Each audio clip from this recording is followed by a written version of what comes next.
Ok. Se eu errar aqui, vocês me perdoam, tá? Que eu sou analfabeto virtual. Paz, meu prata, tudo bom? Bom, até aqui eu acredito que vocês já tiveram uma noção razoável do que se trata o aconselhamento bíblico.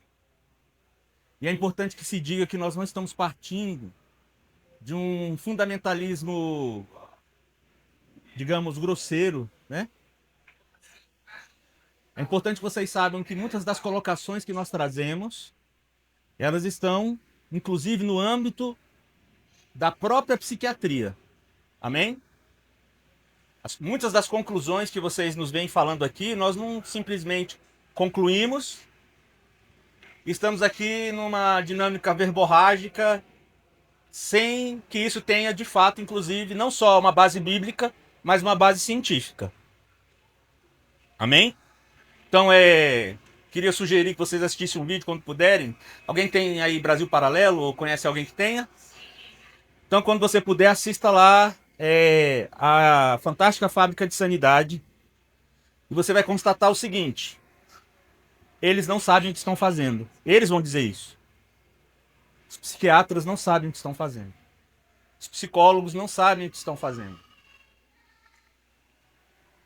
E eles não podem saber o que eles estão fazendo por um aspecto claro. Nenhuma das conclusões daquilo que a psicologia ou a psiquiatria pode falar sobre a mente são verdadeiras. A não ser quando a prática psicológica ou psiquiatra parte da dinâmica descritiva. Quando ela se atenta a descrever o comportamento, nós consideramos que isso tem alguma serventia. Se o papel de ambas fosse ser uma mera observadora comportamental, e esses comportamentos fossem catalogados, nós diríamos que ela teve alguma utilidade. A questão não é a sua questão descritiva, mas a questão prescritiva, quando ela transforma comportamento em doença. E por isso eu estou aqui para dizer mais uma vez que depressão não é doença. Eu estou aqui para dizer mais uma vez que ansiedade não é doença. Que nós não estamos dizendo que esses fenômenos não existem, mas que eles devem ser considerados sob a perspectiva do fenômeno, e um fenômeno comum à experiência humana, um fenômeno comum à condição caída do homem. Amém?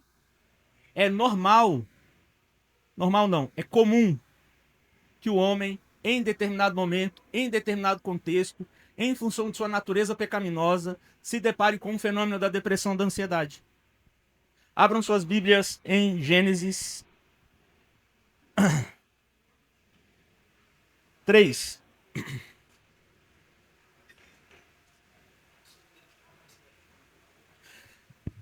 Me perdoe a minha deselegância. Meu nome é Marcelo Amorim, sou pastor da Igreja Reformada em Candangolândia, sou pastor fundador da igreja, pastor há 15 anos, conselheiro bíblico e amigo apaixonado do seu pastor André. Não precisa mais do que isso, né? Não estamos aqui para nenhum tipo de palanque intelectual, então é só isso mesmo. Amém? E quero dizer que essa igreja é amada, dizer que o desafio que ela enfrenta nessa cidade é honroso, e principalmente pela iniciativa do pastor André em dar início a esse treinamento. E que você realmente possa sair daqui com clareza acerca dos aspectos que você tem tido oportunidade de considerar até agora. Mas enfim, eu sou baixinho, né? Então é melhor vir para cá.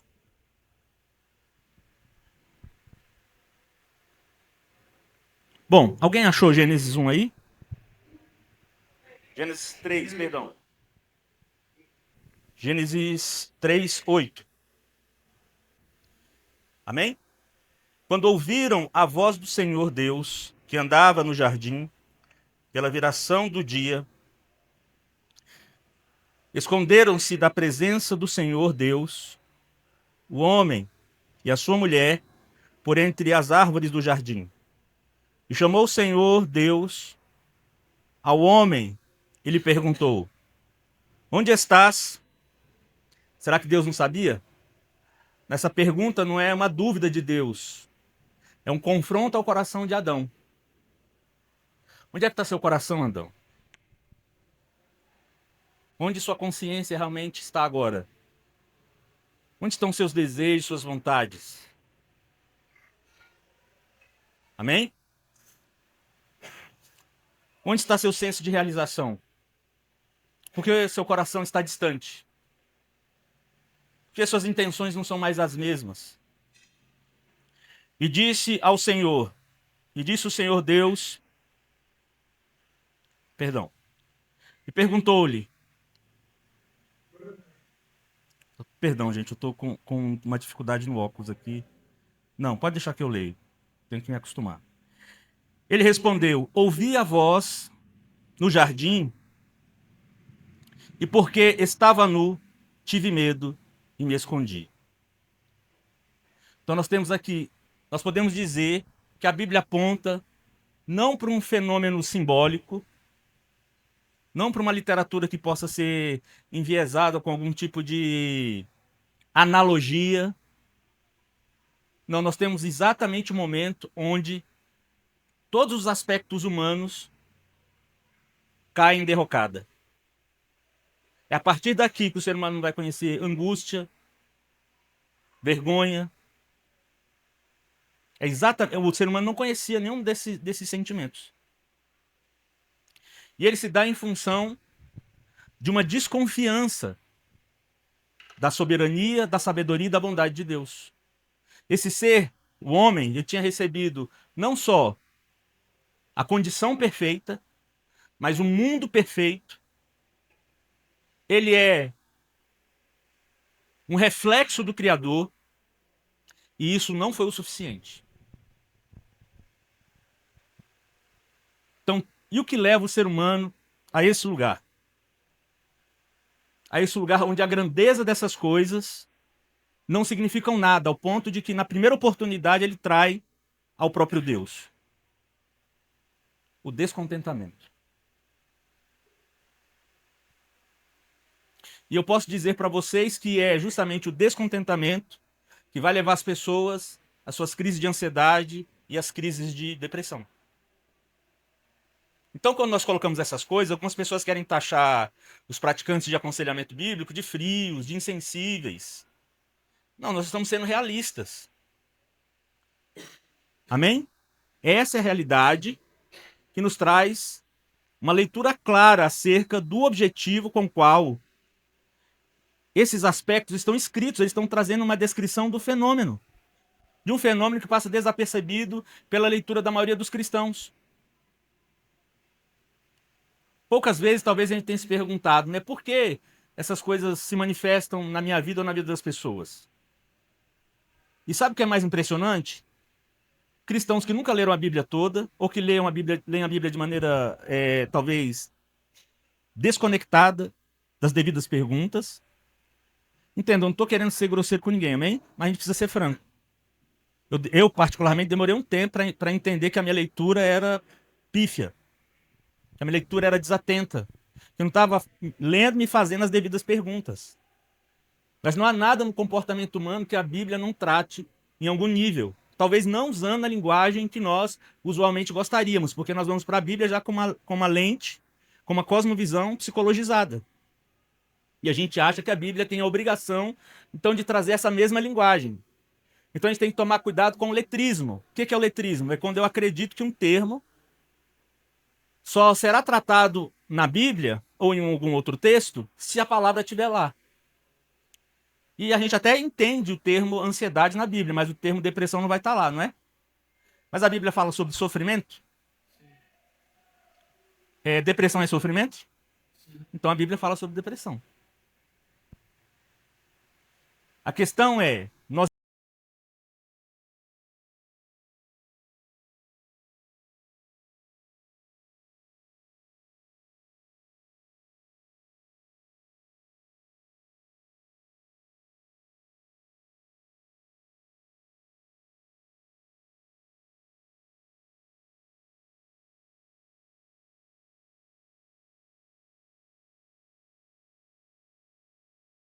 ignoramos o papel da hermenêutica e da exegese. Ah, pastor, mas isso é coisa para teólogo. Não, isso é coisa para crente. Aí a pessoa que não sabe ler, aprende e ensine a ela. Se você sabe ler, se você tem vida acadêmica, entenda, ela não é sobre você. Sua formação acadêmica, sua capacidade intelectual, ela deve estar a serviço do reino de Deus. Não a seu serviço. Não a serviço das suas conquistas, das suas ambições, da sua ganância. Não, ela precisa estar a serviço do reino de Deus. Os meios que Deus te deu para o seu sustento, para a sua formação, são meios para que a sua missão seja cumprida na Terra. E de mais a mais, quando nós falamos de depressão e ansiedade, nós estamos falando de homens e mulheres que estão abruptamente, conscientemente, quebrando o primeiro mandamento. Qual é o primeiro mandamento?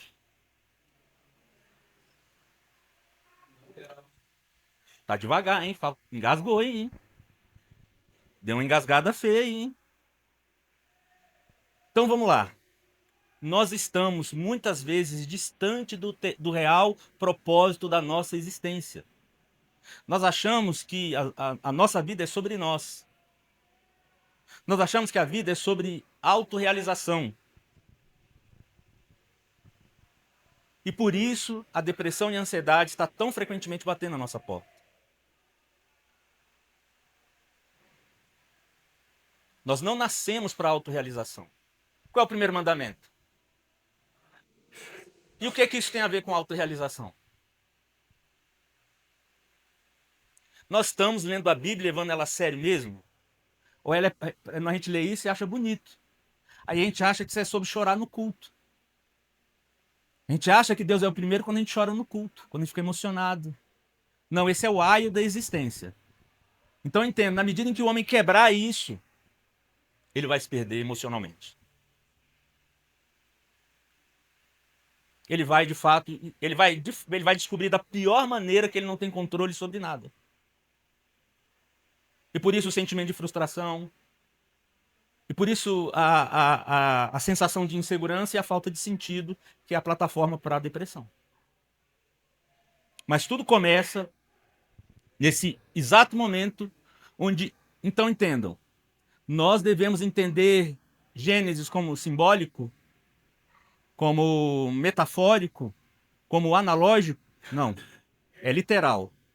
Então nós sabemos, biblicamente, historicamente com H, o exato momento onde o homem entra em uma derrocada emocional e moral. Quando ele desconfia da soberania de Deus. Porque não havia nenhum motivo para Adão ter medo. Esse Deus, muito antes, tinha se mostrado gracioso, bondoso, benevolente. Afinal, Adão fez alguma coisa para merecer todo esse estado de perfeição em que ele estava envolto? Ele fez alguma coisa para merecer isso? Então nós vemos desde os primeiros momentos da criação, a graça é o meio pelo qual Deus se revela. Deus se revela um Deus gracioso. Um Deus que dá ao homem aquilo que o homem não merece e nunca poderia merecer. Porque nunca houve um mérito que pudesse ser atribuído ao homem. Nunca houve. Então a teologia majoritária do contexto evangélico nos confunde ainda mais quando diz que o homem pode alcançar qualquer coisa diante de Deus por meio dos seus próprios méritos. Né? E isso causa uma fé não só ansiosa, uma fé esquizofrênica. Então, o maior ambiente de caos que pode existir para deflagrar essa ansiedade é a teologia que a gente recebe. Ora estou salvo, ora não estou salvo. É claro que essa pessoa vai morrer de ansiedade. Porque ela não confia nem na própria salvação. Ela está torcendo para morrer no dia que ela estiver salva. Imagina se essa pessoa não vai estar ansiosa. O dia que o meu nome não tiver, o dia que Deus resolveu usar o leak paper e tirar meu nome. Então, o que eu estou tentando trazer a vocês desde o início? Que a maneira como nós pensamos teologicamente vai definir a maneira como nós respondemos emocionalmente. Tudo que foi dito até aqui sobre cosmovisão deve servir a vocês como plataforma. Não adianta eu vir domingo após domingo na igreja.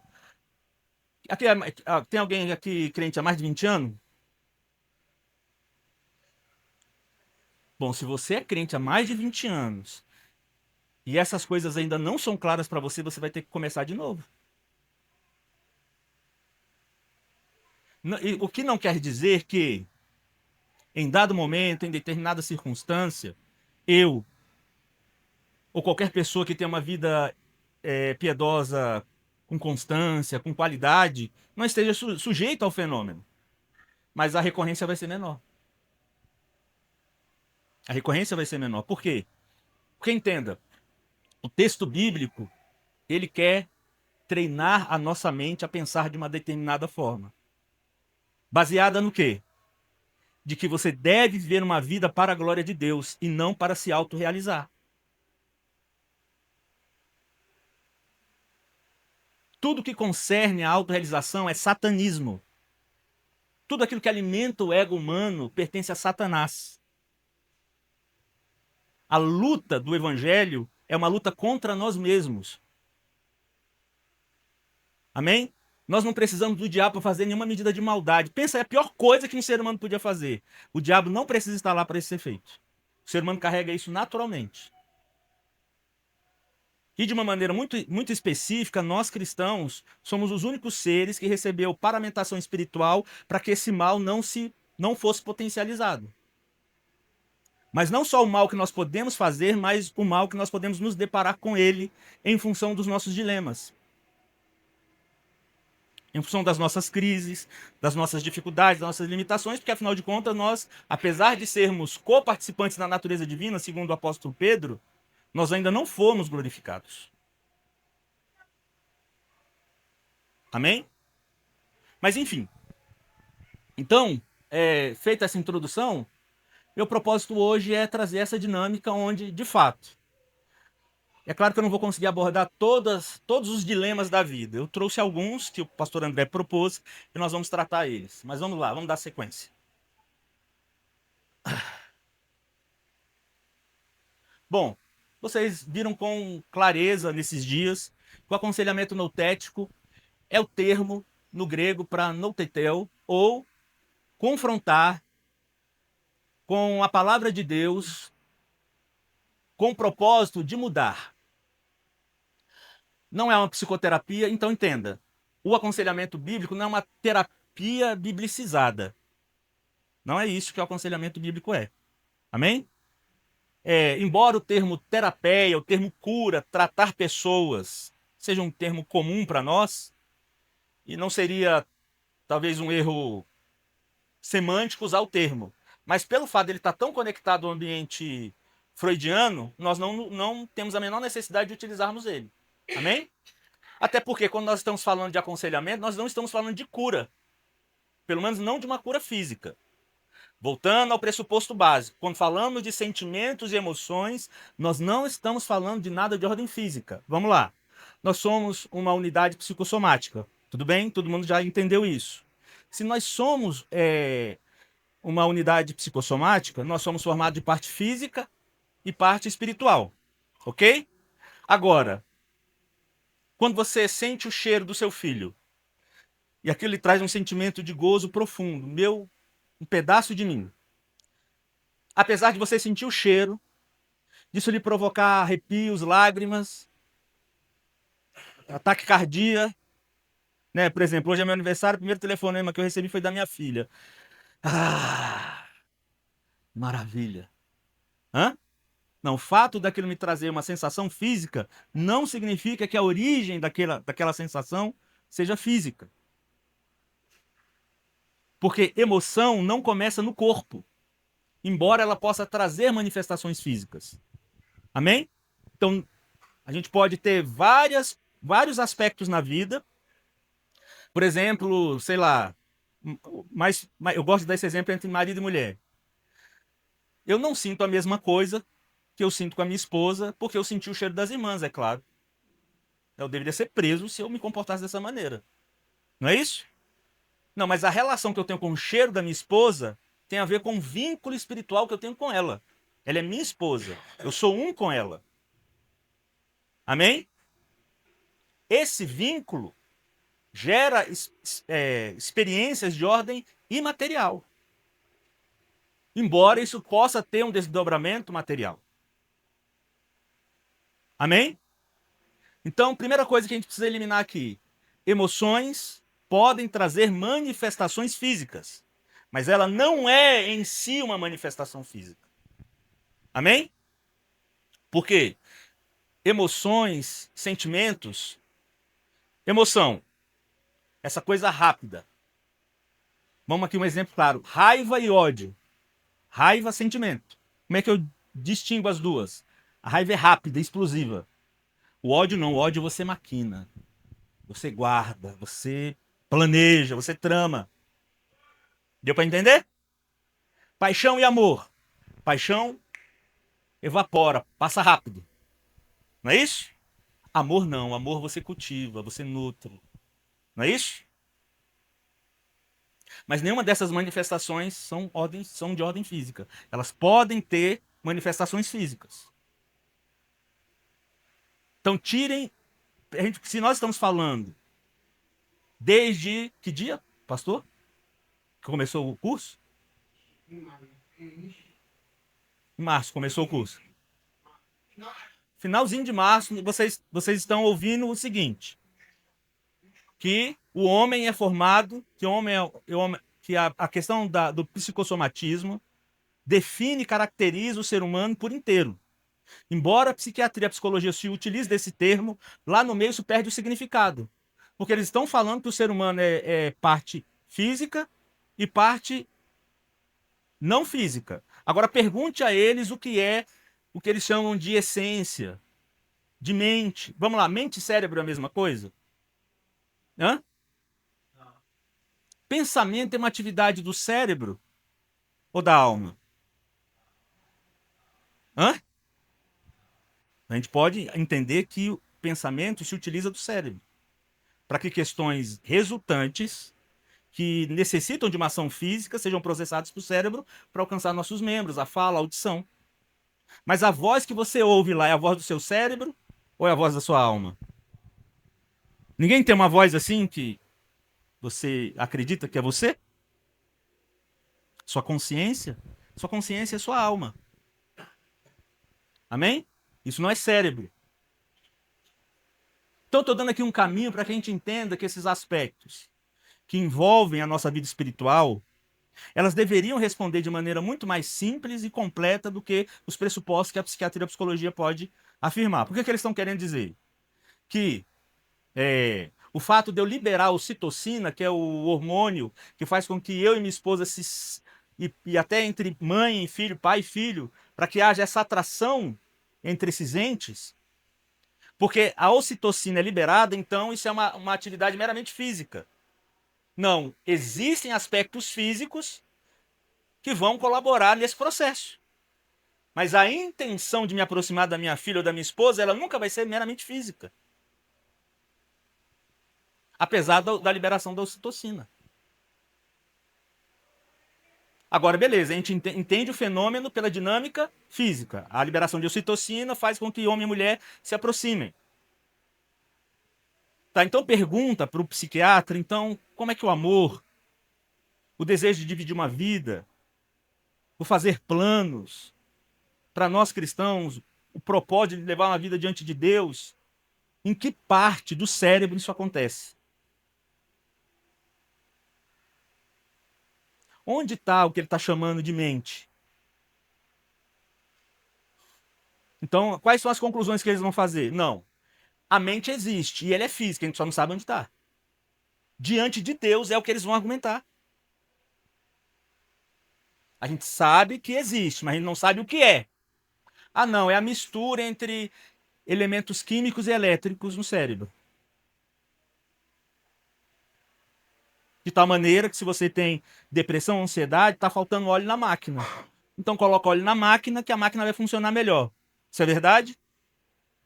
Para a pessoa que teve o desprazer ou a experiência terrível de se utilizar de uma medicação, né, pode afirmar que não é verdade isso. Na maioria das vezes, atrapalha. Na maioria das vezes, tira da pessoa a capacidade de reação. na maioria das vezes, tira a capacidade da pessoa de reagir, de sentir, de perceber que a mente está embotada. Eu fui usuário de droga por muitos anos. E posso dizer que não existe diferença nenhuma entre diazepínicos e estimulantes. O efeito que eles vão sempre trazer é muito parecido com a maconha e da cocaína. Posso afirmar isso porque aconselho pessoas há mais de 10 anos e a maioria delas, em algum momento, foi usuária de medicamento ou usuária de drogas. E o relato que elas trazem é exatamente esse. E se você usou, você precisa ser sincero que é exatamente isso que acontece. Mas isso não está dando à pessoa a capacidade de reagir melhor. Amém? Mas voltando ao sentido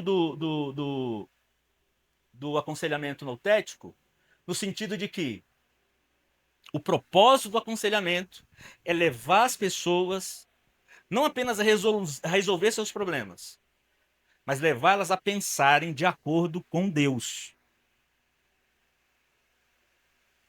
Nós somos criaturas, nós somos semelhança e sofremos um golpe pesadíssimo que é o pecado. E o pecado roubou a nossa capacidade de termos uma relação coerente com a nossa origem.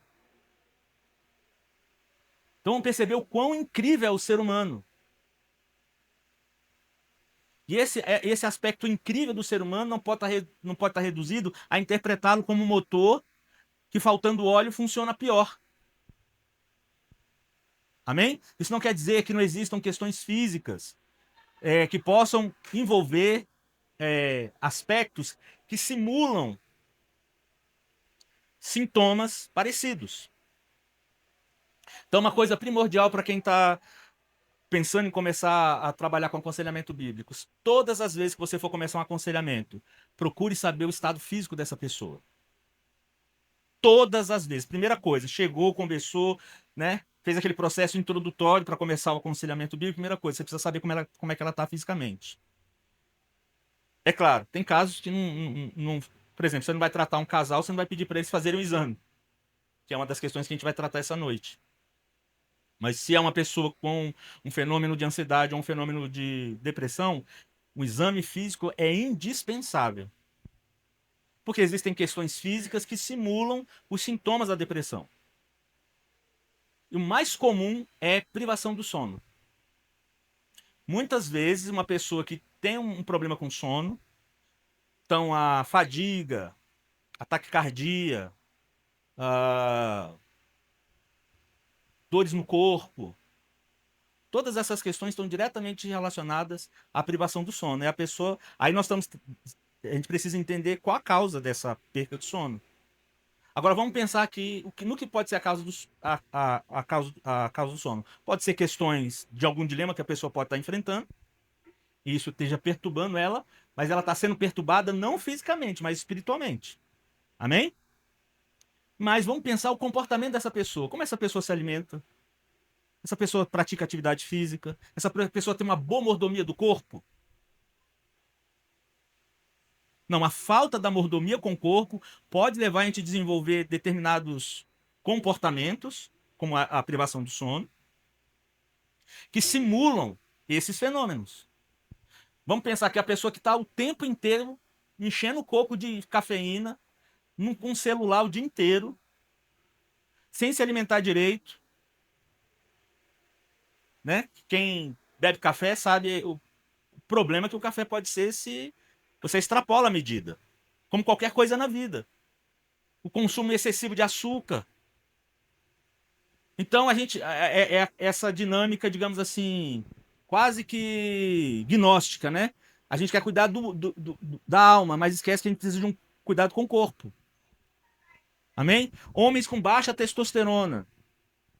Mulheres com baixa testosterona. Mulheres com baixo estrogênio. Todos esses fenômenos podem simular tanto a depressão quanto a ansiedade, segundo a descrição do DSM.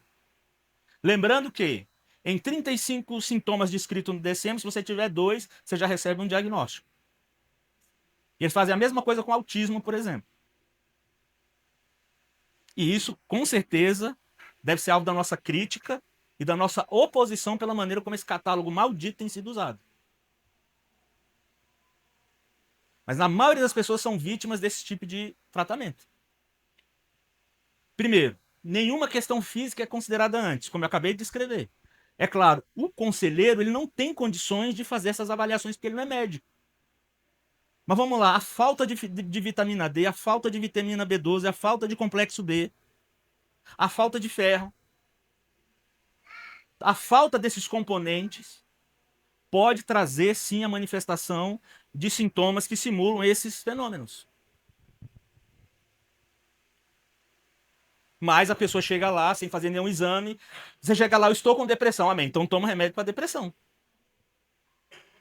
E ele nem pergunta, ele não vai fazer nenhum trabalho de análise. Amém? Não sei, alguém que já passou por essa experiência aí? Estou mentindo? É um exagero? Não, né? Então, como conselheiro bíblico, por pelo menos uma centena de vezes, homens chegaram lá no meu gabinete, eu falei, cara, vai fazer o exame, ele fez o exame, fez uma reposição hormonal, fez uma suplementação, acabou. Então, nem sempre o aconselhamento vai ser dado sequência como a gente espera. Principalmente quando a pessoa chega falando, não sei por que estou me sentindo assim. Se ela não sabe, se ela não está passando por nenhum dilema, a probabilidade de ser uma questão física é grande. Amém? Então, estou trazendo isso.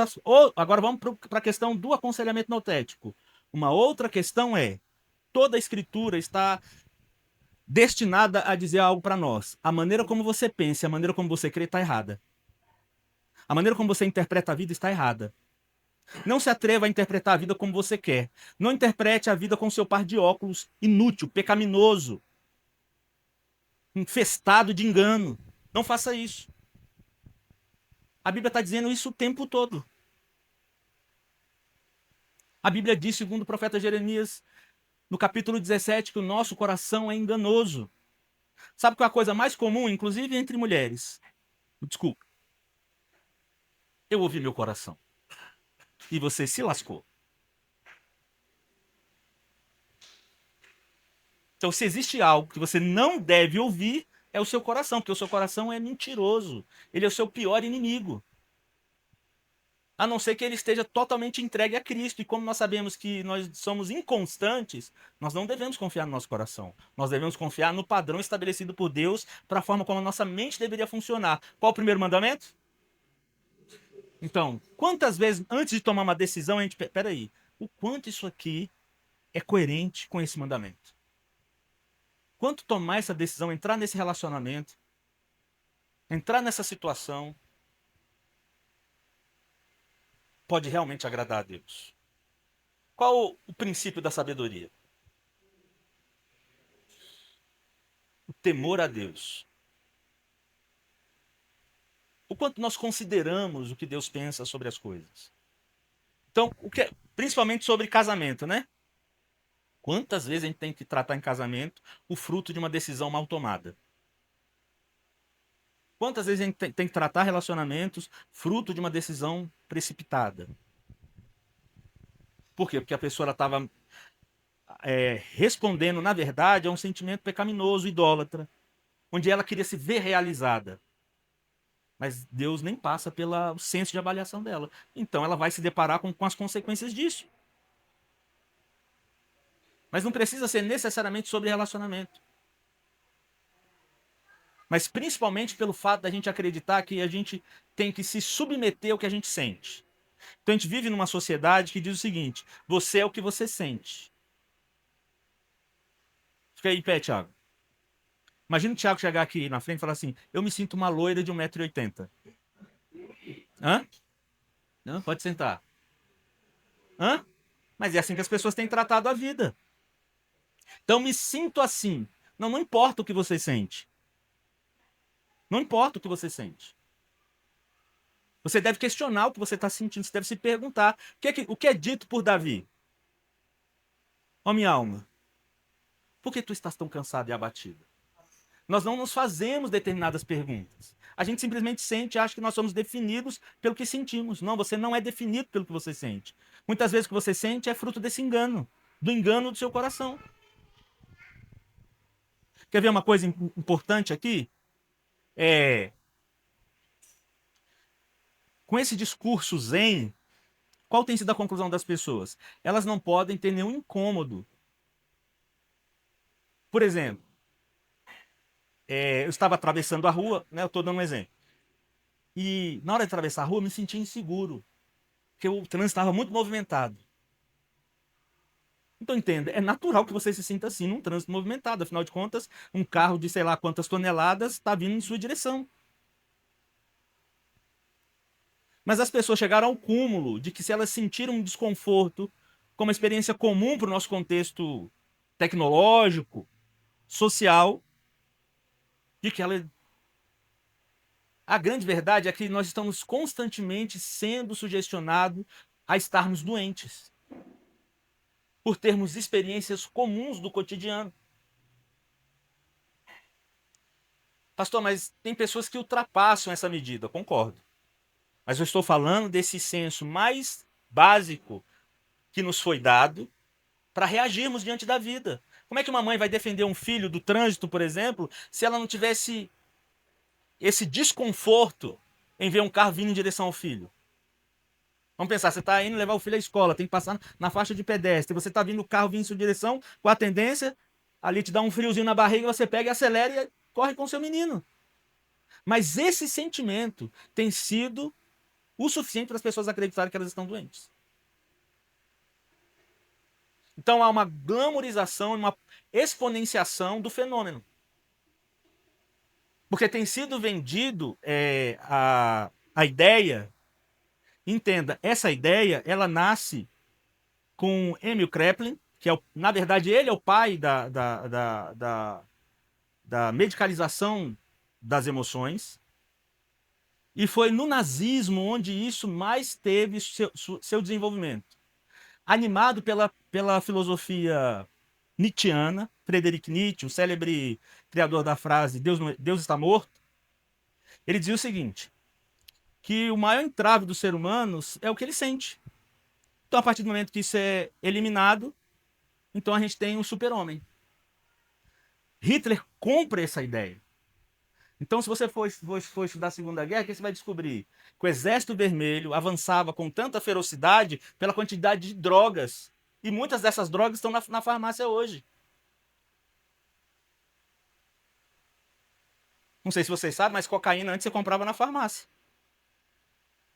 Você não comprava na biqueira. Era um estimulante. Você tinha acesso, né? Hoje ela tem outro nome, hoje o nome dela é Ritalina, mas tudo bem, vamos lá. A premissa central, claro, das escrituras, que elas são suficientes para tratar todos os problemas relacionados à vida e à piedade. Nós cremos nisso mesmo? Nós cremos no que está escrito lá em 2 Timóteo? De que a Bíblia é de fato suficiente para levar o homem a viver uma vida adequada? Ou isso é só um discurso do qual nós não depositamos toda a nossa confiança? Então, como é que nós podemos realmente usufruir de algo se ele não faz parte da nossa plataforma? Vamos lá, a cosmovisão é sempre espiritual. A sua visão de mundo ela é resultado do que você acredita. Você chega às conclusões acerca da vida baseado no que você acredita. Olha só que interessante é dito em Tiago, que Deus não dará nada a um homem de coração dividido. E muitas vezes o que nós carregamos já é uma fé esquizofrênica. No livro de Apocalipse, capítulo 11, versículo 8, capítulo 21, versículo 8, é dito que o covarde, o medroso, terá o mesmo destino que o prostituto e o homicida. Porque a nossa covardia, o nosso medo, ele não é um problema moral, ele não é um problema comportamental, ele é um problema moral. Que começa aqui onde nós lemos em Gênesis. E mesmo entendendo isso, que a covardia é um problema, olha só o que é dito sobre nós. Eu lhes dei espírito de coragem, não espírito de covardia. Mas nós cremos nisso mesmo. Então, quando a gente pensa na nossa vida, nos desafios da vida, qual tem sido a plataforma epistemológica, entendendo que a epistemologia é de onde eu tiro conhecimento para responder aos dilemas e dar as respostas ao mundo? Entenda, aqueles que pretendem trabalhar com aconselhamento bíblico, entenda, é isso que um conselheiro notético vai fazer. Ele vai oferecer a pessoas respostas. Agora, se essas respostas não forem respostas antes para você, não adianta. Eu, particularmente, creio que todo homem, toda mulher cristã dotado de boa compreensão bíblica, ele está habilitado a aconselhar. Até porque em todo o meu processo de conversão, eu não fui, assim, nem sempre norteado e pastoreado por homens muito instruídos. Não passou muita gente, assim, com muito pouco. Mas quando eles abriam a Bíblia e liam a Bíblia e me exortavam, eles me ofereciam o pressuposto básico para que eu me animasse. Né? Eu venho de uma experiência bem complicada, de cadeia, de envolvimento com droga. E nunca precisei sentar com um psicólogo para obter qualquer resultado. Mas a história comprova que essa prática exclusiva da igreja, ela tem sido eficaz. Sabe o que eu posso provar? Você acha que tem mais gente nas igrejas ou nas clínicas de psiquiatria? Hã? Quem fazia esse trabalho antes de Wundt e Freud? Hã? Então por que, que a gente quer continuar a desmerecer a igreja? Sabe que a gente não é que a gente desmerece a igreja, é que a gente não quer fazer o nosso trabalho. Vou fazer uma pergunta para você que está aqui. Você quer mesmo ajudar as pessoas? Você está aqui só para matar a sua curiosidade. Ou a gente está igual alguns estudantes de psicologia. Né? O cara vai para a faculdade para fazer 5 anos de faculdade para ver se ele se entende. E daí a gente tira o quão pode estar marcado de egoísmo. O quanto nós podemos estar marcados de egoísmo. Você não pode estar aqui por esse motivo. Eu quero dizer uma coisa para você. Eu e o seu digníssimo pastor, não sei se a maioria caminha com você, né? Mas todo mundo te conhece, né? Enfim. Tanto eu quanto ele, chega um determinado momento na vida do pastor, a gente se pergunta assim, Deus, eu nunca vou ver aquilo que... Nunca vou conseguir ver aquilo que os apóstolos viram, de ver gente levantar e andar. Mas eu quero dizer uma coisa para você, a gente tem visto. Cadê o... Tá vendo esse rapazinho aqui? Fica de pé aí, filho. Esse aqui, se eu tivesse me tornado pastor só por causa desse garoto, eu já morreria realizado. Esse garoto é fruto de aconselhamento bíblico em função de uma esquizofrenia, fruto do uso de droga sintética. Ele está aqui hoje, terminando faculdade, se preparando para casar, um músico incrível, inteligentíssimo, fala inglês fluentemente. Inclusive, está dando aula de inglês para ganhar uma grana para ajudar no casamento. Fruto, senta aí, vamos ler a Bíblia. Hã? Poderia trazer N relatos para vocês. Assim como o pastor André, tem N relatos de que o que nós estamos trazendo para vocês não é um invencionismo, é o poder da palavra de Deus.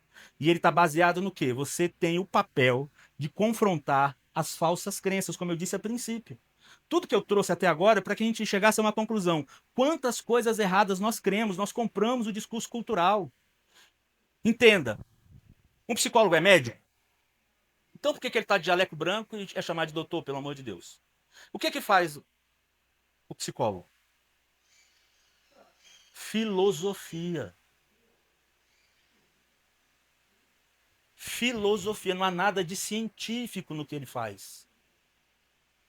Ele não analisou o cérebro. E pode dizer que o cérebro, diante de uma mãe frustrada com um filho que pensa em se matar, que não consegue mais lutar contra o problema de drogas do filho, ela não tem como responder o porquê desse dilema, como se o dilema fosse em função de uma questão cerebral. E quando ele avalia os pressupostos do dilema dessa mãe, por não ter respostas, ele medica essa mulher. E ela continua com o filho drogado sem poder reagir diante do dilema. E o que tem acontecido é mais grave ainda, porque antes o psicólogo não podia dar diagnóstico e nem podia receitar remédio. Agora eles podem fazer isso. Agora, como eles estão fazendo isso, se eles não são médicos? Eles não estudaram farmacologia. Nós estamos na mão de filósofos, tipo Nietzsche, sei lá quem mais a gente poderia nomear aí, dizendo aos nossos filhos, às nossas crianças, às mulheres, de maneira bem mais expressiva, porque o maior número desses fenômenos acontece entre mulheres. Digo isso por experiência e por estatística. Mas parece que nós ainda não entendemos o grande desafio que a igreja tem. A grande questão é se você entende como parte do desafio. Se você vai pegar sua Bíblia e falar assim, agora eu preciso ler. Eu preciso me apaixonar por esse livro. E não ser apenas uma leitura dominical. A ferramenta que você tem para esse papel de confrontação às falsas crenças é a palavra de Deus. Não como uma terapia biblicizada, mas como esse instrumento de confrontação ao sofisma que o mundo apresenta. Parece verdade o que eles dizem, mas não é. Eles não sabem o que estão fazendo. Se soubessem, nós não teríamos hoje, em nenhum momento da história, nós tivemos uma cultura tão influenciada pelo que eles fazem. Nós nunca tivemos uma sociedade tão confusa. Amém? Vamos lá.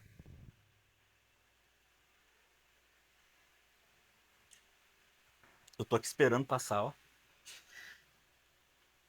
Bom, quando eu digo que nós precisamos confrontar as crenças, vamos considerar esse quadro como o pressuposto básico. Primeiro, todos nós somos formados por um conjunto de pressupostos que vão determinar as nossas crenças. Amém? Qual a grande questão? Por exemplo, a utilidade da teologia vai me responder o seguinte: será que aquilo que eu estou chamando de cristianismo é cristianismo mesmo? O que você pensa sobre salvação? Pastor André trouxe uma palavra agora em Gênesis 49:12. E dizia assim, me ajuda. É nisso que você espera? É isso que faz de você cristão? Uma esperança na salvação ou uma esperança numa condição econômica mais favorável? Eu queria dizer que esse é o pressuposto errado. Essa não é uma esperança verdadeira. Eu e André conhecemos gente com muito dinheiro que a vida é um inferno. Sem nenhuma esperança. Não é pecado ter dinheiro. Não é pecado você trabalhar porque você precisa de dinheiro. Mas é pecado quando você confia no dinheiro. Quando você acredita que a sua paz, que a sua esperança é o dinheiro. Então está aqui um pressuposto simples para a gente entender o quanto nossas crenças podem estar erradas. E o que acontece hoje no ambiente evangélico? As pessoas vão para a igreja, ouvir uma palavra, para comprar um pacote de crenças erradas. E elas acham isso normal. Porque a única coisa que elas têm em mente é uma dinâmica ególatra, mesquinha, contraditória àquilo que deve ser o pressuposto básico para que alguém que recebeu o Espírito Santo, que teve a mente renovada, que foi regenerado, esses são os pressupostos que eu preciso me utilizar para fazer as devidas análises. Eu fui regenerado? Bom, se eu fui regenerado, por que eu estou pensando dessa maneira? Bom, se eu estou pensando dessa maneira, será que eu fui regenerado? Não fui. Por quê? Porque isso me incomoda. Se isso me incomoda, então preciso lutar contra isso. Um dia eu vou buscar respostas para lutar contra isso. Não vai ser num comprimido.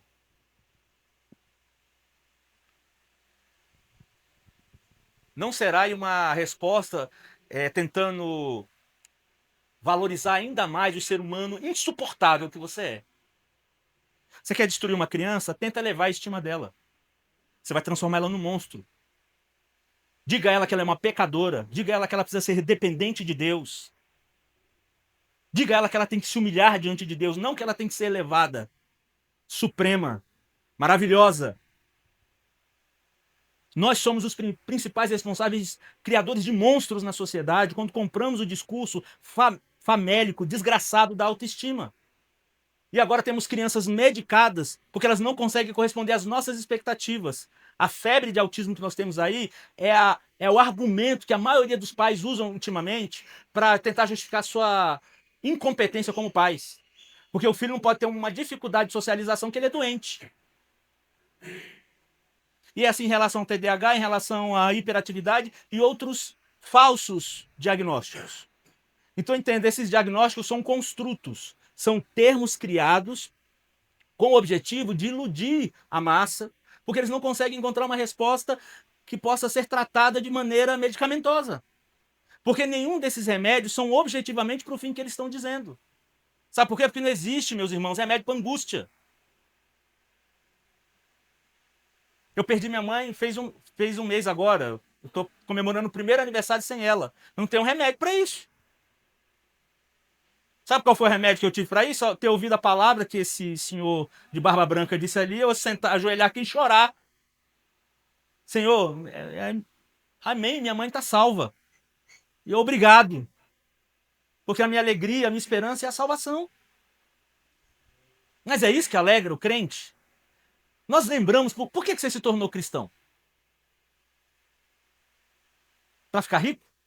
Para ter todos os seus desejos realizados? Eu tenho um dado interessante. Você sabia que lá no HPAP a maioria das pessoas que estão lá já passaram por uma igreja evangélica? Mas sabe por que esse fenômeno acontece? Que as pessoas estão sendo ludibriadas por uma teologia ruim que não confronta a crença das pessoas, mas alimenta falsas crenças. Alimenta muitas vezes crenças humanistas, de que ela é o centro do mundo, de que ela nasceu para se autorrealizar, que ela nasceu para que Deus satisfizesse todos os desejos dela.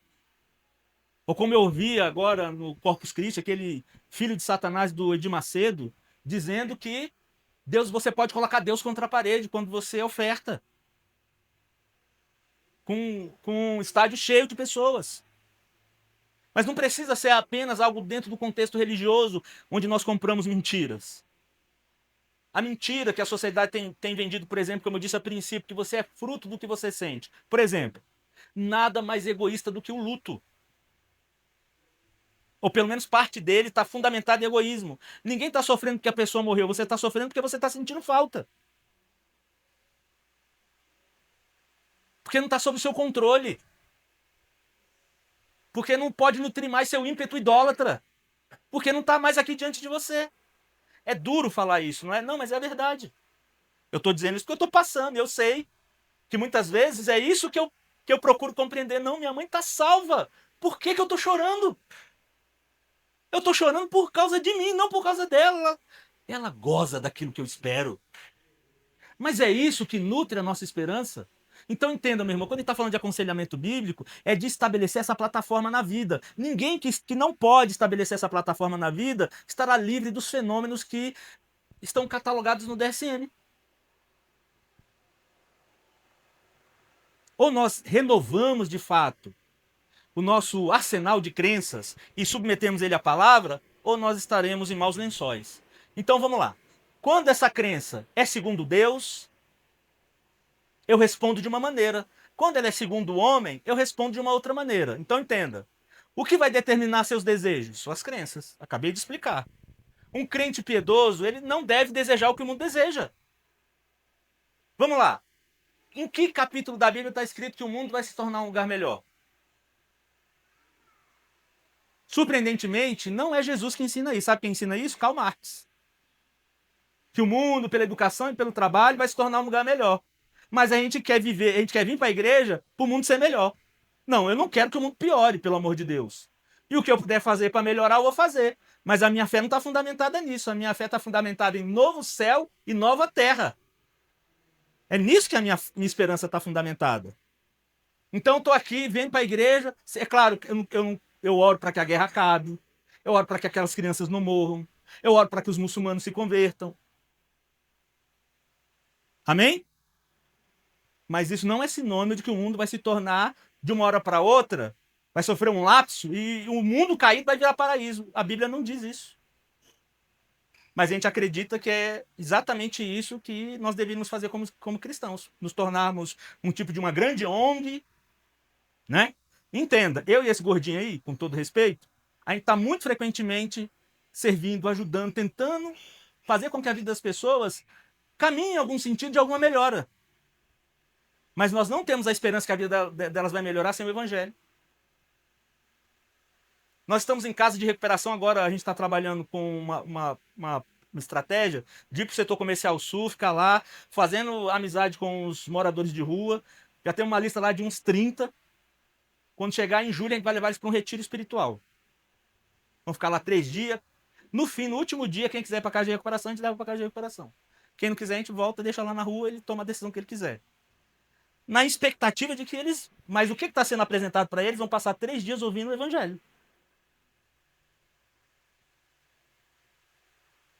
Mas a gente não tem esperança que todos vão.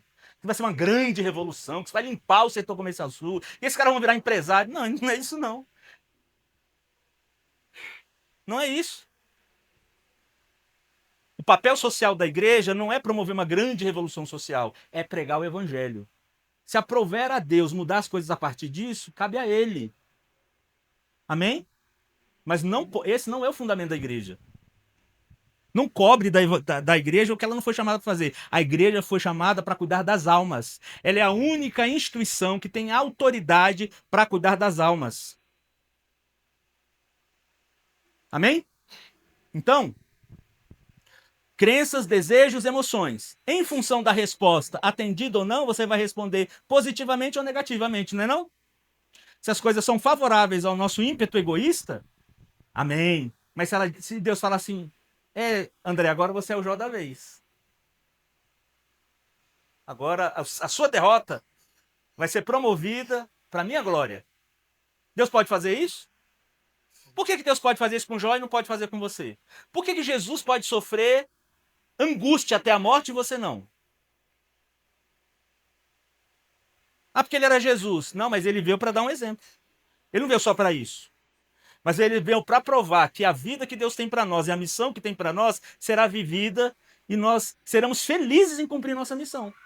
Apesar das dores, das angústias prováveis. Que nós seremos de fato amadurecidos, fortalecidos, sustentados e que em cada fenômeno desse ele vai se revelar mais ainda a nós. E nós cumpriremos o propósito. O propósito não é a autorrealização, não é a felicidade que você tanto busca. Sabe o que diz em Romanos 8:28? Que nós somos predestinados a sermos a semelhança de seu filho. Agora a questão, Ala, quando você pensa nas suas crenças, é isso que está lá? Não, né? Então, as emoções vão determinar então o nosso comportamento. Ele pode ser ajustado ou desajustado. Então, quando você pensa numa pessoa vivendo um fenômeno depressivo, quando você vê um casamento desajustado, quando você vê uma pessoa tendo uma crise de ansiedade, quando você estiver diante dos seus dilemas, faça essa análise. Espera aí. Lembrando, as suas crenças determinam o seu par de lentes para você enxergar as circunstâncias, para você enxergar as questões da vida. Por exemplo, como eu disse a vocês, meu primeiro aniversário sem a minha mãe. Se eu não ajustar as minhas lentes, visitando a minha crença e confrontando ela biblicamente, eu provavelmente não estaria aqui agora. Mas eu acabei de mostrar para vocês que esse ajuste é possível.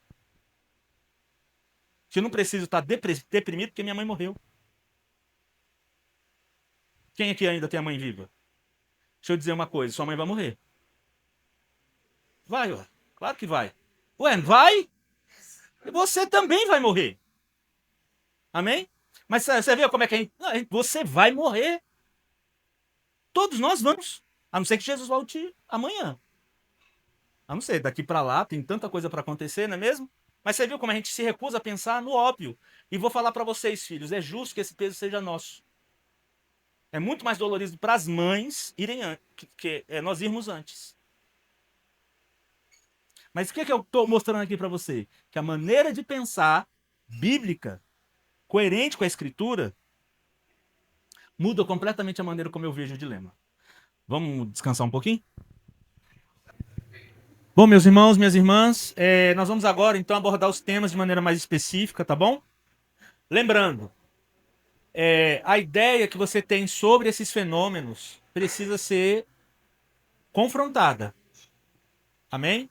Então, nós até consideramos, em certa medida, o que o ambiente psicológico, psicoterapêutico de maneira mais geral, fala. No sentido de que eles estão com a mão no microfone. A gente não pode simplesmente ignorar a fala deles. Agora, nós precisamos desse trabalho de confrontação. A não ser que a gente compre um pressuposto contraditório.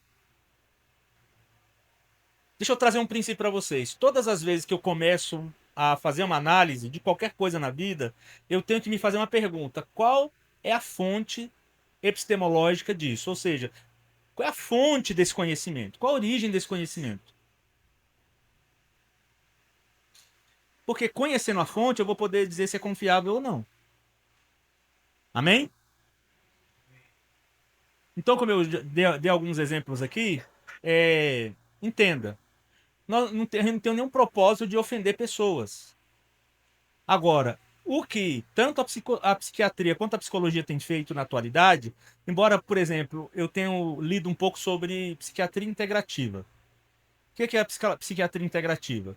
Eles vão avaliar, por exemplo, se algum problema da pessoa está relacionado à falta de uma suplementação, de um hormônio. Entenda, neurotransmissor e hormônio não são a mesma coisa. Amém?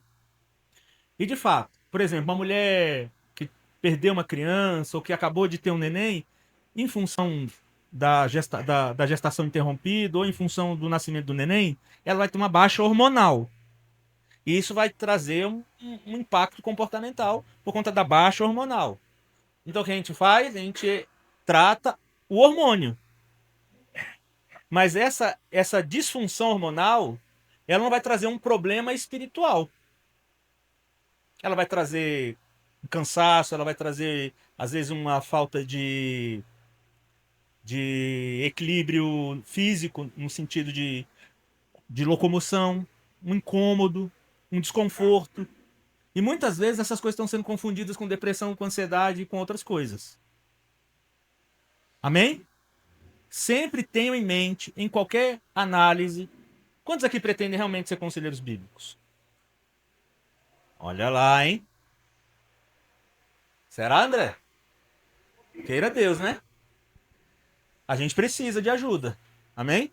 Esse trabalho não é o trabalho. Ó, no Novo Testamento tem assim, ó, uns para com os outros, ou às vezes invertido, mas querendo dizer a mesma coisa pelo menos 150 vezes. Você precisa saber onde é que você está nisso. Vou fazer a pergunta que eu fiz no começo. Você quer mesmo ajudar as pessoas? Você sabe até onde isso vai? Você precisa saber. Sabe onde é que você descobre? Olha para a cruz que você vai descobrir. É até lá. Isso é o evangelho. Isso é ser cristão. Eu tenho um exemplo, eu tenho esse objetivo existencial a cumprir, de ser semelhança de Jesus. Ser semelhança de Jesus não é você ter o cabelo grande e ter barba, não, viu? Inclusive, o André que tá ficando careca, eu também tô quase lá, já não dava certo esse negócio. Não é imitar as ações dele. Não é só ter uma vidinha religiosazinha, quadradinha, bonitinha, ai, minha famíliazinha. Não é sobre isso, não. Minha sorte, meu bem-estar, meu conforto. Deixa eu ir para a igreja para meu filho não se envolver com droga. Deixa eu ir para a igreja para o meu marido não se perder. Esquece isso. Deus pode fazer tudo isso. E eu diria que sua vida vai ser bem melhor se você realmente for cristão. A minha vida, depois que eu me converti, se tornou infinitamente melhor. Se eu te contar como é que eu vivia. Mas não é sobre isso. Não é sobre aspectos externos da vida. É sobre o que se passa aqui dentro. E entendam, um conselheiro bíblico, ele tem que estar resolvido aqui dentro. Não é que ele não vai ter dilema. Você tem problema, André? Muito mais ou menos. Muitos, né? Eu também. Não é que a gente não vai ter mais problemas. Mas certamente a maneira como a gente lida com eles é diferente. Você não é a pessoa que mais sofre no mundo. Amém? Você não é a única pessoa que tem dilema. E o ponto de partida é inclusive esse. Seu sofrimento não é maior do que o sofrimento das pessoas. Você não é um problema ambulante. Você tem problemas. Tá vendo aqui como é que eu tô falando essas coisas? Será que uma pessoa munida disso, será que ela pode ver a dinâmica da vida dela por um outro ângulo? Pode ou não pode? Pode ou não pode, gente? Pode. A questão é se ela entende que necessita fazer isso. Isso é um trabalho constante para todo dia. Amém? E geralmente a gente faz isso, ó, lendo a Bíblia todo dia. Não sei se você já viu uma pesquisa que mostra assim os efeitos da Bíblia quando você lê ela no domingo. Já viram essa pesquisa? Depois podia colocar lá no grupo, né? Se você ler a Bíblia só no domingo, não vai ter resultado nenhum. Sabia disso? Porque a vida cristã é para ser vivida todo dia. A Bíblia é um livro para ser lido todo dia, a vida inteira. Não é o livro que você lê no domingo. Você sabia que a oração é a única atividade que irriga o lobo frontal? Você sabia que o jejum é a única coisa capaz de resetar todo o seu organismo? Inclusive o cérebro? Não estou falando isso aqui para que você comece a fazer essas coisas buscando os resultados físicos disso. Mas haverão resultados físicos. Porque todos esses resultados físicos vão ajudar no processo em que você vai amadurecendo na vida. Mas isso não começa no seu corpo, começa na sua alma. No desejo de buscar Deus. Né? Porque as pessoas elas acham interessante essas comprovações científicas dos efeitos disso.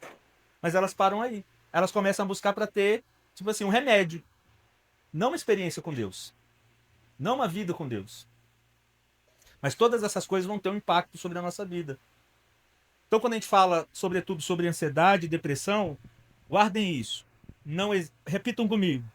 Não há estabilidade emocional Não há estabilidade emocional sem estabilidade espiritual. sem estabilidade espiritual. Sem prática de disciplina espiritual, pode esquecer que você não há esperança. Às vezes as pessoas vêm falar para mim, para o André, não, mas tem que ter uma esperança para quem não é crente. Não tem esperança para quem não é crente.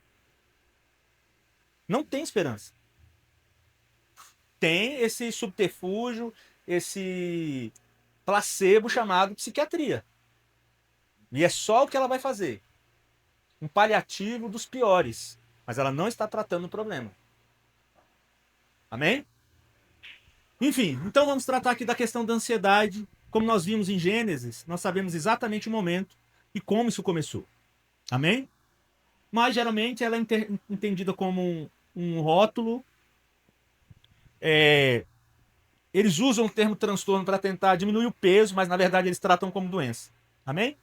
Diferença entre doença, transtorno e síndrome. Síndrome é um conjunto de sintomas que apontam para uma doença física na maioria das vezes.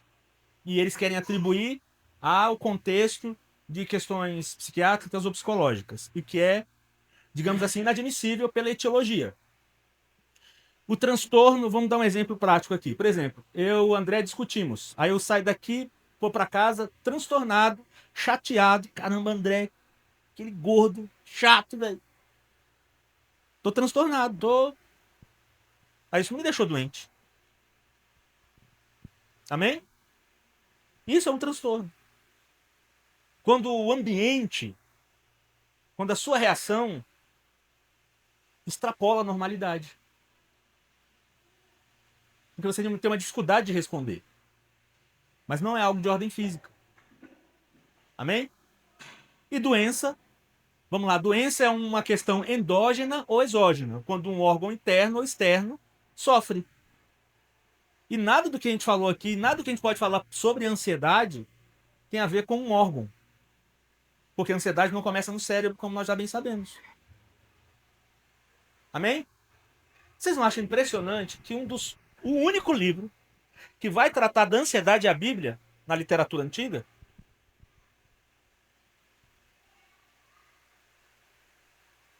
E vocês não acham impressionante que Paulo dá uma ordenança em Filipenses? Alegrai-vos.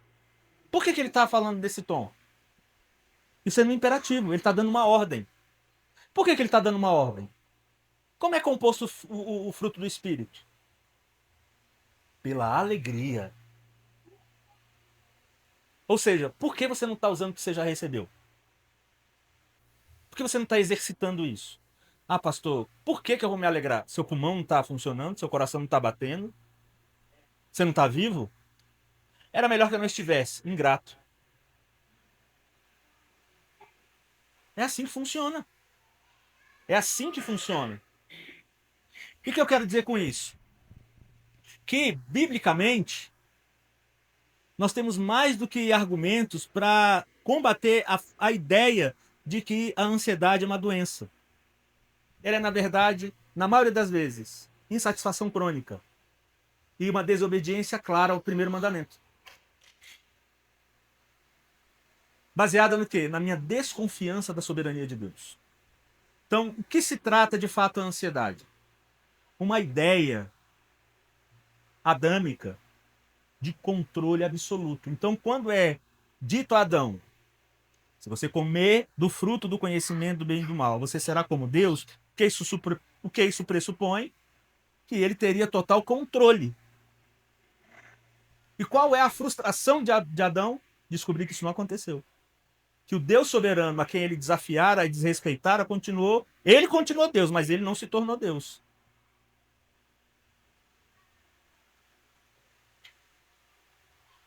E eu diria que, vamos pensar aqui em Gênesis, quando está escrito assim: não farás para ti imagem de coisa alguma. Então vamos lá, quem cria o mundo? Quem é o único ser capaz de criar um mundo? Deus, né? Então entenda que a idealização do seu mundo perfeito é a sua tentativa de criar um mundo onde você é Deus. E você está proibido de ter esse comportamento. Essa ideia que você criou é a imagem do mundo perfeito que você criou. Às vezes é um mundo macro, às vezes ele é uma coisa mínima, mas não importa. Esse mundo perfeito, onde aquele homem perfeito, onde aquela mulher perfeita, onde aquele filho perfeito, onde aquela condição financeira perfeita, onde aquele conforto inalterável, eu conquistei. É possível isso no mundo caído? Então entenda, eu estou dando os pressupostos. Você está no mundo caído. E perfeição no mundo caído não existe. Nem nós seremos perfeitos no mundo caído.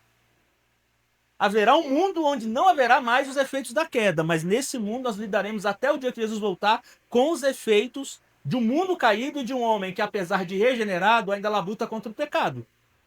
Então, o que a gente está confrontando aqui? Nossas falsas crenças. A busca de um homem ou de ser uma pessoa assim tão exuberante e notável é o fruto da nossa idolatria, da nossa egolatria, da nossa necessidade de controle. Então, a ansiedade ela está diretamente relacionada a essa necessidade de controle e também a depressão, onde eu crio o mundo perfeito, onde eu idealizo o mundo perfeito. E qual vai ser o resultado nesse sentido do fenômeno? Eu descubro que eu não tenho controle e eu me sinto inseguro. Como esse mundo não é perfeito? Como é que eu vou me sentir seguro nesse mundo que eu desenhei, mas eu não tenho nenhum controle sobre ele? Eu diria que é uma lógica, inclusive. Medo, ansiedade e depressão. É batata. Mas de onde surge o medo? Da insegurança de perceber que eu não tenho domínio, que eu não tenho controle. Que o mundo não será como eu gostaria que fosse. Que eu não terei o que eu gostaria de ter. Que as pessoas não são como eu gostaria que elas fossem. Que as pessoas não vão responder como eu gostaria que elas respondessem. Que você não é soberano. Essa crise de soberania que nós carregamos é o que vai justificar, em 100% dos casos, aquilo que nós chamamos de depressão e ansiedade. Vamos lá. Eu queria que alguém tentasse me dizer que eu estou errado.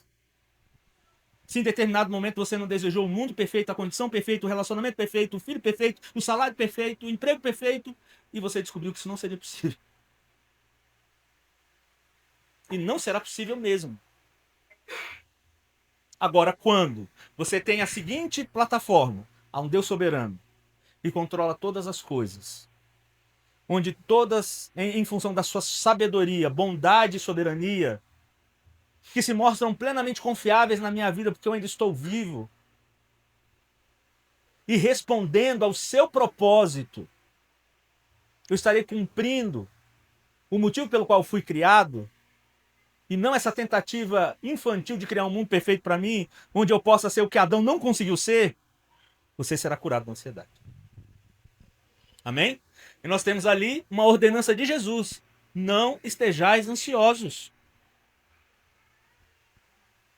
Se isso fosse doença, por que Jesus teria tratado isso, dando uma ordem para que esse comportamento não se desse? Mais a mais, é o que ele coloca lá, ó. A mente dividida. A mente que em determinado momento acredita num Deus, mas eu estou na condição de exercer a soberania que pertence a ele. é no mínimo uma esquizofrenia. Amém? Que a palavra no grego esquizofrenia significa mente dividida. Então essa mente que abre concessões para uma plataforma antagônica à natureza do próprio Deus. A nossa própria natureza. Nós não nascemos para ter todo o controle, nós nascemos para servir a Deus. Amém? Agora pare para pensar o quanto a sua vida está envolvida no serviço a Deus. Não estou falando do serviço eclesiástico. Nós servimos a Deus enquanto vivemos. Nos pais que somos, no esposo que somos, as mulheres na esposa que elas são, nas mães que elas são.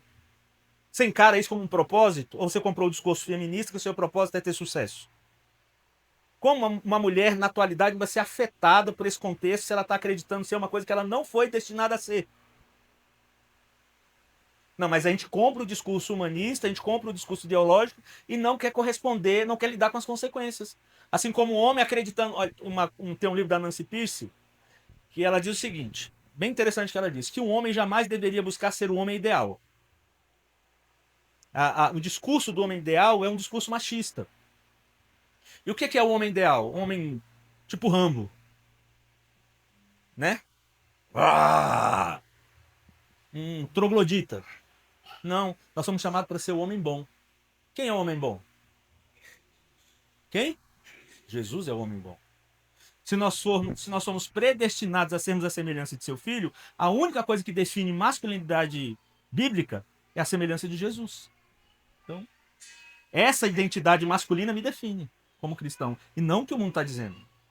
Não é que o homem não tem que expressar masculinidade, força, zelo, cuidado. Não, Jesus fez tudo isso. Muito mais do que a gente possa imaginar. Mas a gente prefere comprar o discurso do homem ideal. Do conquistador, do valente, do valentão, né, do homem selvagem. Qual o nome daquele livro? Homem de Verdade? Lembra o nome do autor? Hã? Não, esse é outro livro. Não lembra não que é não, também esqueci o nome dele. Ele fala isso no livro, né? Que o homem atual comprou esse discurso, né? Que ele tem que ter essa experiência do homem selvagem. Mas isso é uma ignorância, né? Aquilo que Jesus ofereceu e que ele proporcionou para a sociedade ocidental, o evento que oficializa todo o crescimento civilizatório de maneira consistente a partir do cristianismo por conta de Jesus.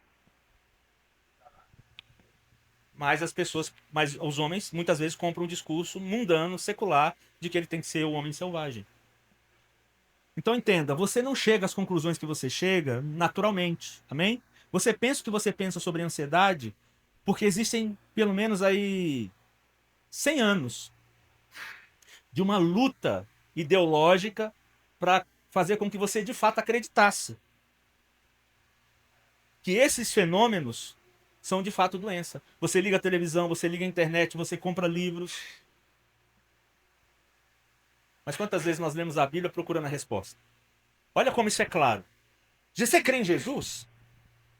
Então por que você não acredita nisso aqui? Por que a gente está duvidando disso aqui? Por que a gente não está obedecendo isso aqui? Eu dei algumas explicações, né, que muitas vezes a ansiedade ela pode estar relacionada a questões físicas. Aliás, não a ansiedade, mas doenças que podem simular o comportamento ansioso. Então, por exemplo, eu aconselhei uma pessoa que ela tinha um problema cardíaco e ela não sabia. Mas ela foi procurar o médico, um clínico, e o clínico, ao invés de mandar ela para o cardiologista, receitou ela um ansiolítico. Ela ficou anos tomando esse ansiolítico. Foi na época da pandemia. E ela estava numa crise horrível, né? E aí eu aconselhando ela, aí ela contou o problema, né, do que ela sentia. E ela sentiu uma taquicardia muito forte. Eu falei, a senhora já procurou um cardiologista? Não, fui no médico, ele me receitou esse remédio. Falei, então procure um cardiologista. Pois ela procurou o cardiologista, ela descobriu que ela não tinha ansiedade, ela tinha um problema no coração. Mas sabe quantas vezes isso acontece? Por exemplo, essa pessoa é uma pessoa lá da igreja. Ela foi com uma crise de dor de estômago. E ao chegando lá, o clínico passou para ela um ansiolítico. Simplesmente. Eu tenho visto dentistas passando receita. Dentistas fazendo isso.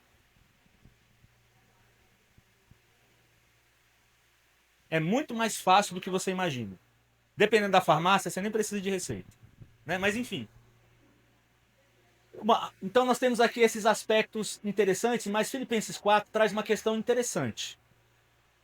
Paulo vai falar o seguinte: eu aprendi a viver contente tanto com a bonança quanto com a escassez. Mas sabe o que é impressionante aqui na fala de Paulo? Ele aprendeu. Então o que eu quero trazer para vocês? Essa medida de confiança em Deus não é uma coisa que a gente recebe naturalmente, mesmo quando nós recebemos o Espírito Santo. O Espírito Santo vai nos guiar num caminho de aprendizado. Amém? A grande questão é que a nossa pressa, a nossa ansiedade, nos impede de entender que isso é um processo de aprendizado. As experiências, as circunstâncias, elas têm um propósito na mão de Deus. São Paulo, todo mundo conhece a história de Paulo, um perseguidor voraz, agressivo, violento, arrogante. E se torna o Paulo que morre degolado. O homem que morre pedindo que Marcos, que era seu desafeto, viesse até ele porque era útil. Um homem que disse que sentia dores de parto pela igreja.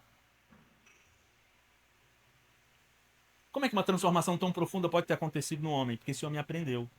Então não espere que você não tenha uma experiência onde esse fenômeno se manifeste em algum momento. A grande questão é se você vai usar das ferramentas que estão sendo apresentadas para vocês. É claro, esse assunto exige muito mais, mas o tempo é pouco, então estou tentando ser mais objetivo naquilo que de fato vai ser útil na sua prática. Amém? Sobretudo, considere a fala de Jesus. Sobretudo, considere que você tem paramentação espiritual para isso. E que a pessoa que você está aconselhando, lembre-se que ela precisa ser cristã. Eu posso aconselhar um não cristão? Tenho que evangelizar. Posso usar ferramentas do aconselhamento? Posso. Numa linguagem evangelística. Porque ele não, o coração de pedra não se tornou um coração de carne. Ele não está sobre os efeitos da graça. Amém? Pode ser que isso aconteça durante o evangelismo. Agora, se você é cristão e você está aconselhando um cristão, de alguma maneira ele já está, digamos assim, sob a ação do Espírito Santo. Concorda comigo? Por menos que ele conheça a Bíblia. Amém? E entenda, sabe quantas vezes eu e esse cara já nos aconselhamos? O fato de a gente ser pastor não significa que em determinado momento, né, por exemplo, há 5 anos atrás minha filha estava fora da igreja, talvez se esse cara não estivesse perto de mim eu tinha pirado. Quantas vezes eu chorei, ele falou, foi lá, me ajudou, deu bronca na minha filha. Enfim. Então, nós não estamos querendo dizer às pessoas que elas estão imunes do fenômeno porque elas são cristãs. A grande questão é que a maneira como você trata é outra. Sobretudo, considerando ordenanças claras que a Bíblia nos apresenta. Nós cremos na palavra de Deus, nós cremos na suficiência da palavra de Deus. A Bíblia é a palavra de Deus, ela é de fato confiável. Então entenda, o que precisa ser mudado na pessoa é a maneira como ela pensa. E quando muda o que ela pensa, lembra do quadro aqui, ó?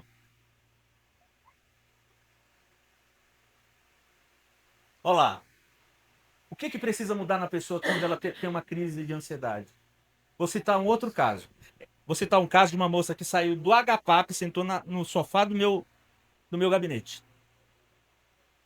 Essa pessoa teve depressão por anos, o cérebro estava atrofiando por causa do uso de lítio. Essa moça hoje é professora, tem 2 filhos, vive uma vida normal. Ela chegou louca na minha sala. E qual era o problema dessa pessoa? Então, nós temos uma atividade cerebral, não temos? Então, vou dizer uma coisa para você. A forma como você enxerga os problemas pode afetar a sua atividade cerebral.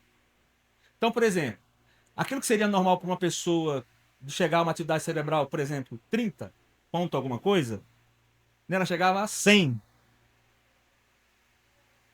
Por conta da falta da habilidade que ela tinha de ver os problemas da vida com no mínimo, uma visão bíblica.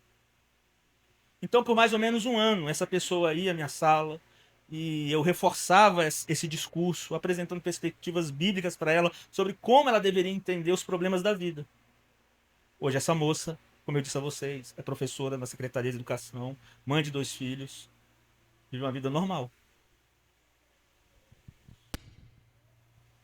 Amém? E o que você fez, Marcelo? Trouxe para ela uma confrontação às crenças dela.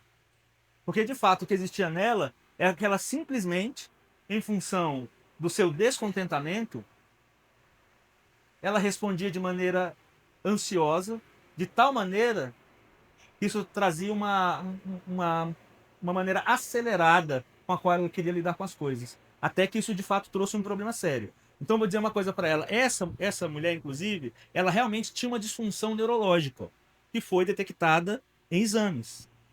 E ela tomou medicamento durante algum tempo.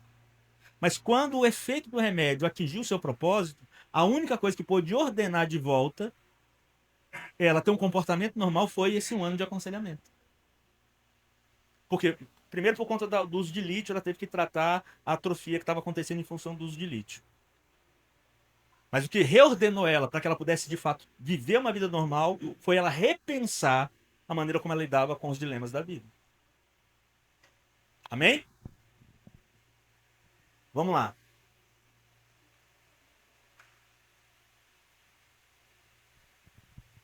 Então, como eu disse a princípio, quando eu estou tratando uma questão de ansiedade, a primeira coisa que eu tenho que entender é: há um ídolo.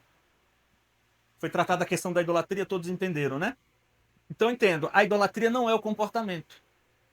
A idolatria é o sentimento que a pessoa quer satisfazer por trás daquele comportamento. Amém? Então uma pessoa que fica tão ansiosa, por exemplo, deixa eu citar um exemplo aqui. Uma pessoa que ela gostaria muito de passar num concurso público. E ela fica tão ansiosa, né? Mas tão ansiosa que ela perde completamente o descompasso, se sente pressionada. Porque na cabeça dela, ela só vai estar realizada se ela passar naquele concurso. Não é isso? O que está por trás disso? A necessidade de aceitação. No contexto do aconselhamento, a gente chama isso de temor de homens. Não é que ela acredita que tem a necessidade de passar no concurso. Mas em função dela querer prestar contas às pessoas, ela se vê na obrigação de passar no concurso. Então o que tem que ser tratado aqui? O comportamento? Não, tem que ser tratado esse sentimento que leva ela a se colocar de tal maneira sob o julgamento das pessoas que leva ela a ter um comportamento ansioso. Amém? Mas entender a questão que o ídolo não é o comportamento, é o sentimento por trás do comportamento. Então, o controle, a segurança material ou prova humana, as letras ali sumiram, não sei, lembra que eu te falei que desconfigurou um pouco? Aprovação humana. O coração ansioso adora a própria capacidade de prever ou gerir o futuro. Então, o que leva a pessoa ansiosa? Eu não sei como vai ser amanhã, mas ela tem que arrumar maneira. Eu tenho que ter controle sobre o que vai acontecer amanhã. Então, a ansiedade é sempre uma necessidade de controle. Qual a verdade rejeitada? A soberania de Deus. Deus é soberano? Não, Deus não é soberano só quando as coisas dão certo. Deus é soberano também quando as coisas não acontecem. Isso significa ser soberano. A grande questão é que não existe um problema lógico com essa verdade. Ele é um problema emocional. Isso nos humilha. Por quê? Porque nós estamos sempre norteados por essa necessidade de controle. Nós queremos, muitas vezes a gente tem uma dinâmica religiosa. Por que as pessoas vão na igreja na maioria das vezes? Você quer saber por quê? Porque ela quer saber qual o rito que ela pode fazer para controlar Deus. Qual o jejum que eu faço para Deus fazer o que ele não quer? Qual o valor da oferta que eu posso dar para Deus fazer o que ele não quer? Estou mentindo? É um exagero? Não, a gente trata Deus dessa maneira. Parece ridículo, mas é o que a gente faz. Qual a religião que eu posso ir para submeter Deus à minha vontade? É o que a gente faz. Só que o nome disso é paganismo, né? Não tem nada a ver com cristianismo. E tem um monte de igreja pagã por aí, né? E aí a gente tem a dinâmica da falsa crença. Amém? Que é o pressuposto básico a ser confrontado. Como? Qual é a falsa crença que muitas vezes a pessoa carrega lá no caso do Luiz? Isso aqui são casos que eu tratei e eu mudei o nome, tá bom? Então a gente tem aqui, ó. Luiz, 40 anos. Não dorme há semanas temendo a falência da empresa, apesar de ter reservas financeiras. Apresenta taquicardia e tremores. É... Marcos, eu não estou conseguindo ler.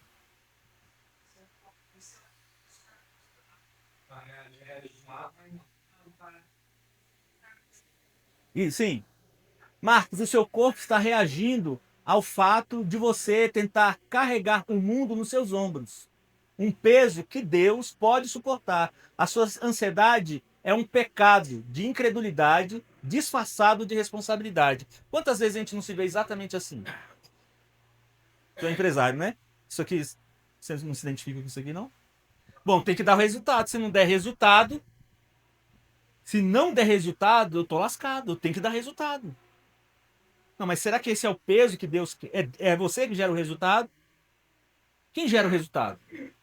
Quem é o pai das luzes? Quem é o pai de toda boa obra? Você está fazendo a sua parte? Está sendo honesto, ordeiro? Então, o que você pode fazer? Você só pode confiar. Ou chegar à conclusão em algum momento que esse não é o caminho. E as próprias circunstâncias vão mostrando isso, mas muitas vezes a gente é obstinado, teimoso. E o que isso manifesta? A gente não confia em Deus, a gente quer confiar em nós. Por mais que alguma decisão que eu estou tomando não esteja clara, eu quero insistir. É claro que eu estou aqui apresentando variáveis, amém? Mas aqui nesse caso, que passos práticos o Luiz está ali apresentando? Não sei porque apareceu o Marcos ali depois, acho que eu me confundi depois, mas vamos lá. A confissão do pecado, de incredulidade e busca pelo reino, o seu reino em primeiro lugar, e não o reino de Deus. Aliás, ele não confia que o reino de Deus tem que vir em primeiro lugar. Vamos lá, quando você pensa na sua situação de vida, o que é mais importante? O reino de Deus ou a sua vontade? E o que é reino de Deus? Quando a palavra está falando de reino de Deus, a gente pensa em um monte de porcaria. Não, quando a Bíblia está falando de reino de Deus, fala assim, que ele reina. Não é que vai vir, vai descer o reino de Deus, a gente canta, né? Tudo isso é muito bonito, mas não é isso que está falando no texto. É que ele governa. Se ele governa, o que quer dizer? Ele rege todas as coisas. Deus é o rei. Deus é o rei. O nego tá engasgado, hein? Não, se ele é o rei, ele governa, então simplesmente me submeto. Isso não quer dizer que você não vai levantar questões, que você não vai. Olha, Jó. Jó passa um livro inteiro se perguntando por que Deus, por que Deus. Mas sabe o que é impressionante de Jó? Ele não sai da presença de Deus. E muitas vezes é o seguinte: ficou difícil, Deus, hoje eu não vou para a igreja. Eu não quero orar hoje, que. Poxa, nada dá certo, Deus. A gente quer punir Deus. A gente quer tratar Deus igual o Santo Antônio. Não tem aquela negócio de colocar o santo de cabeça para baixo no copo d'água, a gente quer fazer a mesma coisa com Deus. E sabe o que realmente vai acontecer? A gente vai se ferir, vai se machucar. Por quê? Porque nenhuma das nossas ações vai fazer com que ele mude o caminho que ele determinou para determinadas coisas na nossa vida. Então entenda, ser cristão não é evitar circunstâncias difíceis.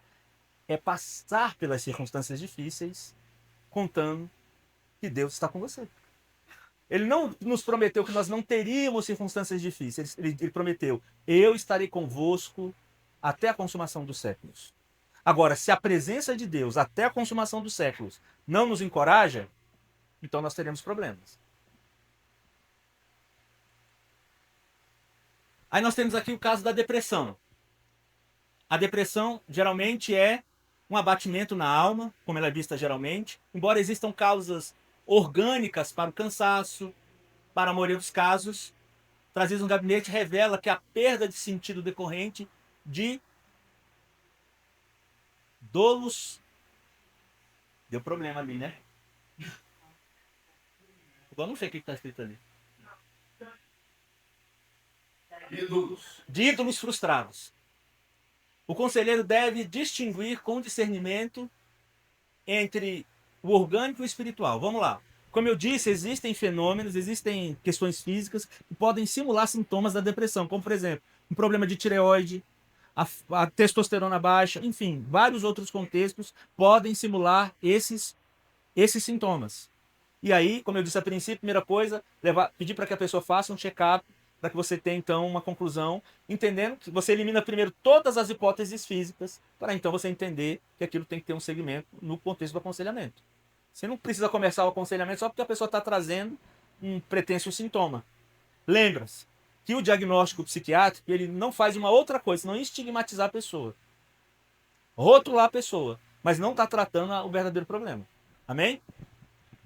Então, Salmo 42, como já foi citado aqui, a primeira coisa que a pessoa tem que considerar é reconhecer a dor, mas que de fato essa dor ela não pode determinar a minha relação com Deus. E muitas vezes as pessoas elas acreditam que um simples desconforto, uma tristeza assim inesperada, que isso já é o motivo para que ela tome um comprimido. Por quê? Porque a gente está comprando esse discurso. Amém? Mas se a gente lembrar do salmista, lá não tinha comprimido. Quem deu comprimido para Elias? Quem deu comprimido para Jesus quando ele disse, eu estou angustiado até a morte?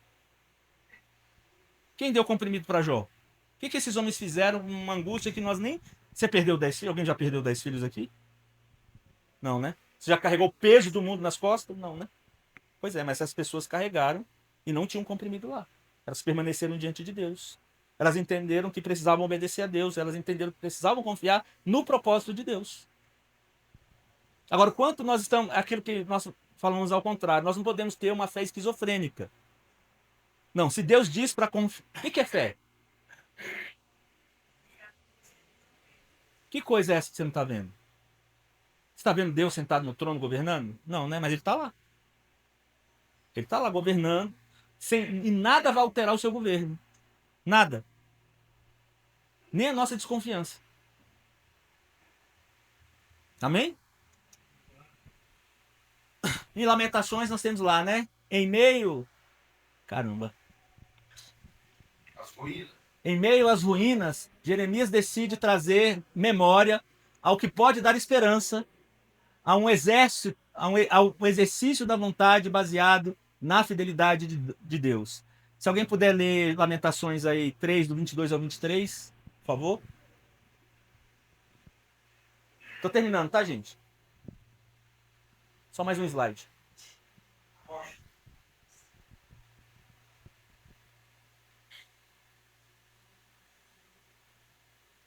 Jeremias 3, do 22 ao 23. Lamentações, não, Lamentações, perdão. Você falou Lamentações? Lamentações 3, do 22 ao 23, perdão. Porque aparece Jeremias ali, eu acabei me confundindo. As misericórdias do Senhor são a causa de não sermos consumidos, porque as suas misericórdias não têm fim. Novas são cada... Essa é a plataforma para nós olharmos para a nossa vida diante dos dilemas cotidianos, das dores que nos afetam, confiando que Ele exerce misericórdia todos os dias. Então entenda, a gente pode acreditar, como eu disse anteriormente, que o propósito da vida é fazer o mundo ser melhor, como diz Karl Marx. Mas é incapaz de acreditar fielmente no fato de que o livro que nós dizemos, do qual Deus se revela, está dizendo a verdade, que deve ser a plataforma da minha vida. Qual? De que Deus vai prover, de que Deus vai cuidar, de que Deus vai me guiar, de que Deus vai segurar na minha mão, de que Ele vai passar comigo até no vale da morte. Nós nos dizemos cristãos, mas na hora do dilema, são a essas verdades que eu recorro? Faz sentido um cristão falar assim, minha vida não tem sentido? Por exemplo, estou tratando uma pessoa que ela perdeu uma pessoa próxima e depois que a pessoa morreu, ela disse, minha vida agora não tem mais sentido. Não, então a vida dela nunca teve sentido. Não, porque o sentido da vida não é a outra pessoa. O sentido da sua vida não é seu emprego. Não é o que você... Alguém já viu um filme chamado Clube da Luta? Sim. Pois é, então você não é o que você tem na sua carteira, você não é... É bem interessante essa fala. Você não é o que você tem no banco, você não é os móveis da sua casa, você não é o seu carro, você não é o seu patrimônio. A sua esperança não pode estar relacionada a uma outra pessoa, senão a pessoa de Deus, senão a pessoa da Trindade. Hum.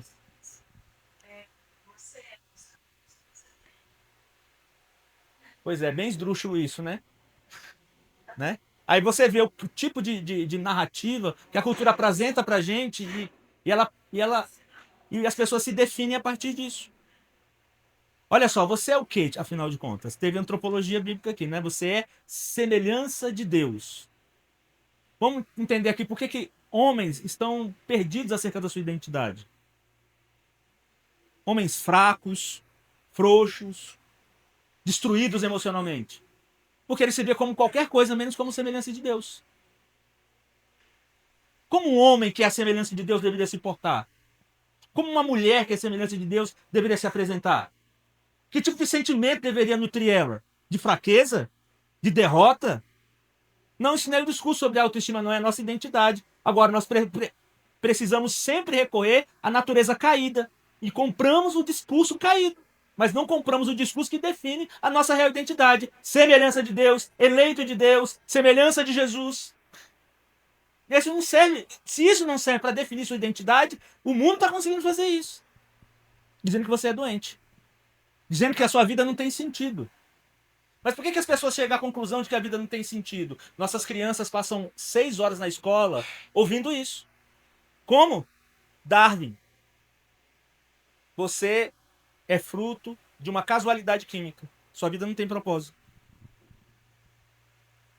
Embora as causas físicas devam ser descartadas, o aconselhamento, nesse caso, né, quando você chega à conclusão que as causas físicas já foram desconsideradas, o aconselhamento noutético não medicaliza a tristeza espiritual, ele trata com a palavra. Então, como eu deveria intervir? Vou ser bem rápido. Primeiro, como eu disse a princípio, um ídolo coroado e abatido é o principal pressuposto para a depressão. Não, se eu tiver... Vamos lá, vamos ser bem francos. A pessoa com depressão, o que ela está manifestando? Ela desenhou uma vida. Vamos lá, se eu tiver esse emprego, eu serei feliz. Se eu tiver esse relacionamento, eu serei feliz. Se essa pessoa estiver do meu lado, eu serei feliz. Se eu tiver esse carro, eu serei feliz. Se eu passar nesse concurso, eu serei feliz. Se meu filho for dessa maneira, eu serei feliz. Se meu filho me amar dessa forma, eu serei feliz. Se essa pessoa não morrer, eu serei feliz. Só que isso não está sob o controle dela. Não tem como ela determinar essas coisas. Porque ela não é Deus. Então entenda como o fenômeno adâmico, desde o princípio, determina o nosso comportamento hoje. Por que Adão quis ser como Deus? Ele conseguiu? Não. E o que vem por consequência? Medo, frustração, vergonha. Todos essas palavras ali, quando o termo medo é colocado, ganham significado. Embora o termo depressão não esteja ali, mas o que se dá ao homem desde aquele momento? O sofrimento. Dentre eles, a tristeza profunda que carregamos. Qual foi a verdade rejeitada? Deus não é bom. A bondade de Deus no sofrimento e a sua presença real e sustentadora não vale no vale das sombras, ou seja, mesmo que Deus esteja comigo na mais obscura das situações, não é mais o suficiente. Bom, você sabe quem é Deus? Ele é o eterno, ele é o todo-poderoso. Como é que a presença desse ser não é mais o suficiente? Ela não preenche mais. Se isso não preenche, o que haveria de preencher? Qual a falsa crença a ser combatida? Deus me abandonou. A primeira coisa que vem na nossa cabeça é que lembra lá? Quando a minha expectativa, o meu desejo não é correspondido, isso vai afetar diretamente as minhas emoções, eu me sinto frustrado e, consequentemente, vou ter um comportamento deprimido. Então, eu vou citar o caso aqui rapidinho. Então, tem Lúcia, que sentiu um vazio existencial, falta de energia, após os filhos saírem de casa. E o médico diagnosticou depressão maior. Depressão maior é quando a depressão num nível mais significativo, né? Lúcia, em sua tristeza, revela que seus filhos ocupavam o lugar de Deus em seu coração. O vazio que sente e o espaço de um novo ídolo removido.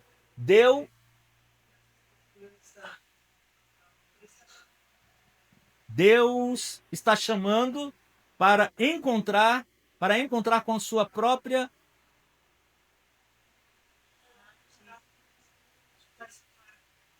ou encontrar como sua porção satisfatória. Tá, vamos lá. Deixa eu tentar traduzir ali. Ó, a culpa não foi minha, hein? É porque quando eu mandei para ele, desconfigurou, a gente não sabe por quê. Enfim. Então, o que está acontecendo ali? Ela deu. É justo uma mãe amar os filhos? Não, mas esses filhos podem ocupar o lugar de Deus? Não. Quem aqui tem filho que vai casar, filho já adulto? Seu filho vai embora. Ele vai viver a vida dele. Mas você não sabe disso? Você está esperando que você vai ter um bebezão barbudão? Imagina um bebezão igual eu no seu colo, mamãe. Mas a mãe está esperando isso, é ridículo. Hã? Minha filha tá morando em Criciúma. Eu só tenho ela. Mas o que eu vou fazer? Hã? Não é melhor que ela esteja vivendo a vida dela, com o marido dela? Eu cumpri meu papel, eu cumpri minha missão. Não, mas agora eu quero dar à minha filha um lugar que a satisfação da minha vida não pode estar nas mãos da minha filha, nem da minha esposa. Nem da igreja que eu sou pastor. Nem do meu pai que ainda está vivo, nem da minha mãe que partiu. Eles vão partir e será doloroso. Minha filha mudou para outro estado e está sendo doloroso. Mas ela não determina o sentido da minha vida. O sentido da minha vida é determinado por aquele que me criou. Não é isso que o cristianismo ensina? Não, mas nós queremos o seguinte: Deus, eu vou te servir para você não deixar minha filha ir para Criciúma. Não, vou te servir para ter um bebezão barbudão mamando em mim até os 40. E a gente tem essa raça de macho insuportável, aviadado, que a gente tem visto por aí. Incapaz de cuidar de uma família. Incapaz de criar filho. Dependentes emocionais. E mulheres irresponsáveis. E todo o lixo que a gente tem visto por aí. Por quê? Porque as pessoas estão sendo criadas para comprar o discurso da fraqueza. Uma sociedade que quer dizer o seguinte: seja fraco, você tem o direito de ser fraco. Não, meu irmão. Eu sou fraco diante de Deus e Ele me fortalece. Ele é a minha força, Ele é a minha rocha. Ele me sustenta. Ele é o sentido. Ele é o propósito. E aí? Continuo? Bom, meus irmãos, nós ainda teríamos ira, amargura e ressentimento, né? Vai ficar disponível. Mas a lógica, vocês entenderam aqui. Qual a lógica? Eu confronto a falsa crença. Amém? Eu descubro o ídolo, eu identifico o ídolo, eu descubro a verdade que foi rejeitada e confronto a falsa crença. Amém? E cada uma dessas situações vão ter ali aspectos práticos dos quais você vai poder se utilizar para entender com mais clareza como essas questões são interpretadas e confrontadas. É claro, não esperem que esse treinamento ofereça em 100% o que nós poderíamos oferecer para que vocês pudessem entender com mais clareza o contexto do aconselhamento bíblico. O objetivo não é esgotar o assunto, mas é trazer para vocês uma boa introdução sobre o tema. Entendam, como eu disse a vocês, nós podemos falar por horas de resultados que nós temos tido nos nossos gabinetes em relação ao aconselhamento. Mas entenda, essa não é responsabilidade dos pastores, essa é responsabilidade da igreja. Amém? Que Deus abençoe a todos. Amém. Vamos orar. Tem gente que vai para Lusiane ainda, outros vão trabalhar.